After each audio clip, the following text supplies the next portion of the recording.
स्वागत दोस्तों आपके अपने YouTube channel Raghav study point पर। दोस्तों आज हम 35 क्वेश्चन जीके के लेके आए हैं, जो भूगोल के 35 प्रश्न जो हर बार एग्जाम में आते हैं और आने वाले सभी एग्जाम के लिए महत्वपूर्ण होंगे। मैं ये प्रश्न सरल नहीं लेके आया, मैं ये नहीं चाहता कि आपके लिए सरल प्रश्न लेके आया हूँ या फिर जो कि क्वेश्चन बहुत ही सरल हो।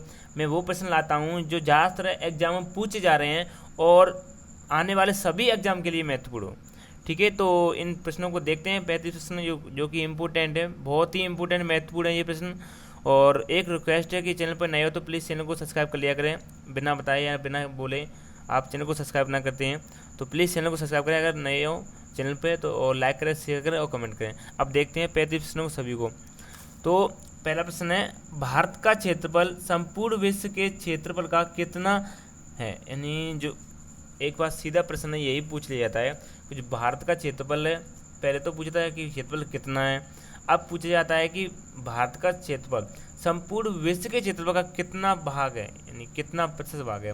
तो ये 2.42% भाग है भारत का क्षेत्रफल संपूर्ण विश्व के क्षेत्रफल का। ठीक है, और अगला प्रश्न दूसरा, भारत के कुल कितने राज्य पड़ोसी देश की सीमा से जोड़ते हैं? भारत के कुल कितने राज्य पड़ोसी देश की सीमा है ना उससे जोड़ते हैं, या ये कह सकते हैं कि भारत के ऐसे कितने राज्य हैं जो कि पड़ोसी देशों से अपनी सीमा साझा करते हैं।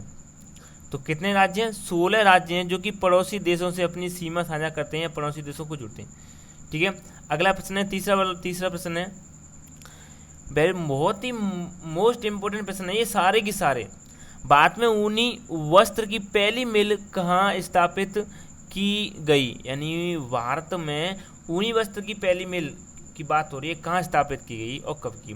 तो 1876 ईस्वी में कानपुर में की गई थी ऊनी वस्त्र की पहली मिल। चौथा प्रश्न है, भारत जूट निगम की स्थापना कब की गई? अब बात हो रही है भारत जूट निगम की स्थापना 1971 में की गई, और यहाँ पर ऊनी वस्त्र की पहली मिल 1876 में और जूट निगम की स्थापना की गई 1971 में। ठीक है, अगला प्रश्न है पांचवा, सूती वस्त्र उद्योग का औद्योगिक उत्पादन में कितना प्रतिशत योगदान है?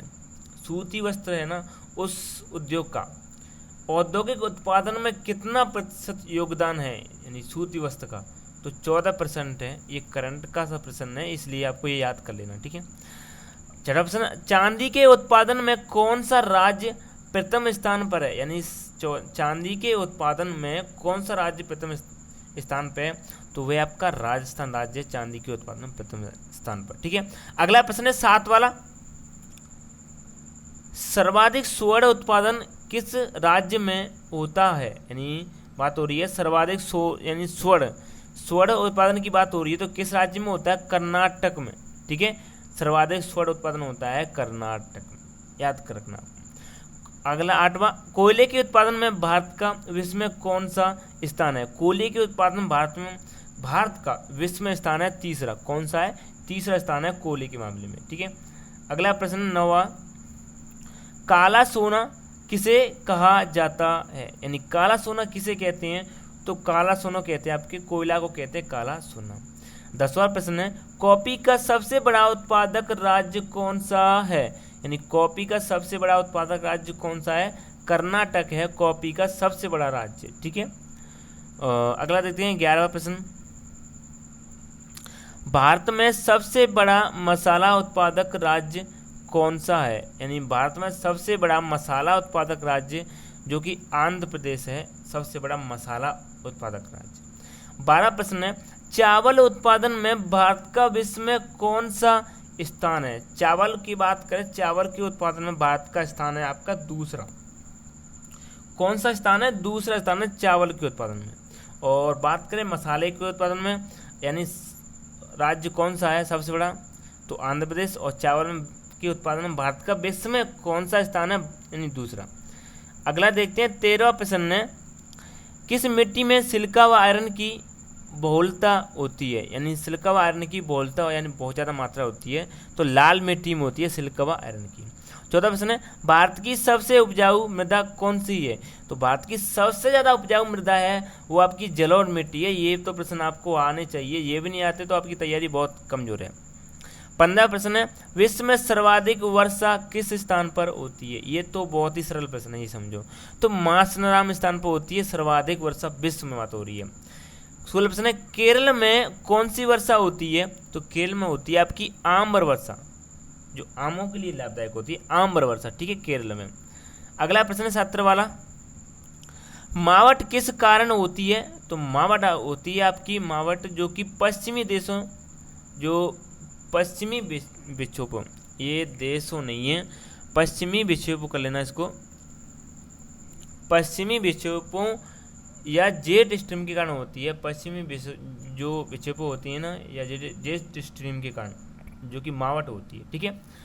और अगला प्रश्न है 18वां, ये प्रश्न गलत नहीं है, ये पश्चिमी देश नहीं है, पश्चिमी विक्षोभ कर लेना। 18 प्रश्न है, पूर्वोत्तर भारत में मीठे पानी की सबसे बड़ी झील कौन सी है? ये क्या टाइप करते हैं उस वक्त कोई वर्ड है वो मिसप्रिंट हो जाता है लिखते वक्त, ठीक है। तो पूर्वोत्तर भारत में मीठे पानी की सबसे बड़ी झील है वो आपकी लोककटक है। कौन सी है? लोककटक है, पूर्वोत्तर भारत में सबसे बड़ी मीठे पानी की झील, ठीक है, लोककटक। 19 वाला प्रश्न है, भारत की दूसरी सबसे बड़ी लैगून झील कौन सी है? यानी सबसे बड़ी दूसरी लैगून झील कौन सी है? तो पुलिकट झील है दूसरी सबसे बड़ी लैगून झील, ठीक है। 20 वाला प्रश्न है कि भारत की सबसे बड़ी तटीय झील कौन सी है? तटीय झील कौन सी है? तो चिल्का झील है भारत की सबसे बड़ी तटीय झील।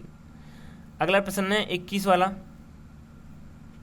प्रायद्वीपीय नदियों का उत्तर से दक्षिण की ओर क्रम बताओ। ये प्रश्न बार बार पूछ लिया जाता है, इसको तो आपको याद करना है प्रश्न। प्रायद्वीपीय नदियों का उत्तर से दक्षिण, यानी ऐसे पूछेगा, ये नदी उत्तर, उसके बाद ये, फिर उसके बाद ये, ऐसे। तो इन नदियों का क्रम बताना आपको, उत्तर से दक्षिण। तो ऊपर महानदी है, ठीक है, फिर गोदावरी नीचे है, फिर कृष्णा है, फिर पेन्नार है, फिर कावेरी है, फिर वैगाई है, ठीक है, ये है। और इन्हीं नदियों का और क्रम और पूछा जाता है लंबाई के अनुसार घटना, यानी घटता क्रम और बढ़ता क्रम। यानी अगर बात करें घटता क्रम की तो इसमें पूछा है घटना क्रम नहीं है, घटता क्रम। तो घटता क्रम की बात करें तो सर्वाधिक पहले आएगी गोदावरी, ज़्यादा लंबी है, फिर कृष्णा है, फिर नर्मदा है, फिर महानदी है, फिर कावेरी है, फिर ताप्ती, ऐसे है, ठीक है। दोनों क्रम आपको याद करना है। 23वां प्रश्न है, दक्षिण भारत की दूसरी सबसे ऊंची चोटी कौन सी है? दक्षिण भारत की दूसरी सबसे ऊंची चोटी है आपकी डोडा बेट्टा। कौन सी है? डोडा बेट्टा है दक्षिण भारत की दूसरी सबसे ऊंची चोटी। 24 वाला प्रश्न है, अलकनंदा और मंदाकिनी का संगम कहाँ होता है? तो अलकनंदा मंदाकिनी का संगम होता है रुद्रप्रयाग में। कहाँ होता है? रुद्रप्रयाग में होता है अलकनंदा और मंदाकिनी का संगम। अगला है 25 वाला प्रश्न है, दक्कन का पठार किससे बना है? ये प्रश्न पूछ लिया ना कि कहाँ है, ये पूछा किससे बना है। तो ज्वालामुखी बेसाल चट्टानों से बना है दक्कन का पठार, ठीक है। 26 वाला, नर्मदा नदी का उद्गम कहाँ से होता है? तो नर्मदा नदी का उद्गम होता है अमरकंटक की पहाड़ी से होता है नर्मदा नदी का उद्गम। 27 वाला प्रश्न है, दक्कन का पठार किस राज्य में स्थित है? यहाँ से प्रश्न बनते हैं दक्कन का पठार किससे बना है और किस राज्य में स्थित है? तो ये आपका महाराष्ट्र राज्य में स्थित है दक्कन का पठार। 28 वाला, काली एवं तीस्ता नदियों के मध्य कौन सा हिमालय है? काली एवं तीस्ता नदियों के मध्य कौन सा हिमालय है? नेपाल हिमालय, काली एवं तीस्ता नदियों के मध्य। 29 वाला प्रश्न है, जवाहर सुरंग किस दर्रे में स्थित है? जवाहर सुरंग किस दर्रे में स्थित है? आपके ये है बनिहाल दर्रे में स्थित है जवाहर सुरंग, ठीक है। 30वां प्रश्न है, तीनों ओर से बांग्लादेश से घिरा राज्य कौन सा है? तीनों ओर से बांग्लादेश से घिरा राज्य है त्रिपुरा। कौन सा है? त्रिपुरा है, तीनों ओर से बांग्लादेश से घिरा राज्य। अब देखते हैं 31 वाला प्रश्न है, किस राज्य की तट रेखा सर्वाधिक लंबी है? यानी किस राज्य की तट रेखा सर्वाधिक लंबी है? वो है आपकी गुजरात राज्य की सर्वाधिक तट रेखा लंबी है, ठीक है, तट रेखा। अब अगला प्रश्न है 32 वाला, भारत के कितने राज्य तट रेखा से लगे हैं? यानी भारत के कितने राज्य तट रेखा से लगे हैं? तो 9 राज्य लगे हैं आपके भारत के यानी तट रेखा से, ठीक है। भारत के तट रेखा से कितने राज्य लगे हैं? तट रेखा की बात हो रही है, तो 9 राज्य लगे हैं। अगला देखते हैं 33 वाला। भारत की सबसे बड़ी मीठे पानी की झील कौन सी है? मीठे पानी की सबसे बड़ी झील की बात करें तो वूलर झील है मीठे पानी की भारत की सबसे बड़ी झील। 34वां प्रश्न है, भारत किस में आत्मनिर्भर है? तो भारत आपका है बॉक्साइट में है आत्मनिर्भर। 35वां प्रश्न है और इस वीडियो का अंतिम प्रश्न, तालाब द्वारा सर्वाधिक सिंचाई किस राज्य में की जाती है? तालाब द्वारा बात हो रही है, सर्वाधिक सिंचाई किस राज्य में की जाती है? तो आपके तमिलनाडु राज्य में की जाती है। दोस्तों इसमें क्या है कि 2 क्वेश्चन टाइप करते हैं तो उस वक्त गलत हो जाती है, यानी मिसप्रिंट हो जाती है, गलत ना लगाया था, ये गलत नहीं है, मिसप्रिंट हो जाती है। ठीक है, वीडियो अच्छी लगी तो लाइक करना, शेयर करना, कमेंट करना, और चैनल पर नए हो तो प्लीज़ चैनल को सब्सक्राइब करना जीके के क्वेश्चन के लिए, क्योंकि हम सारे जीके क्वेश्चन करा यानी लाते रहते हैं और सभी क्वेश्चन हमें कवर कराने हैं इस यूट्यूब चैनल पर। ठीक है, तो पढ़ते रहिए, मुस्कुराते रहिए और मिलते हैं नेक्स्ट वीडियो में। तब तक धन्यवाद।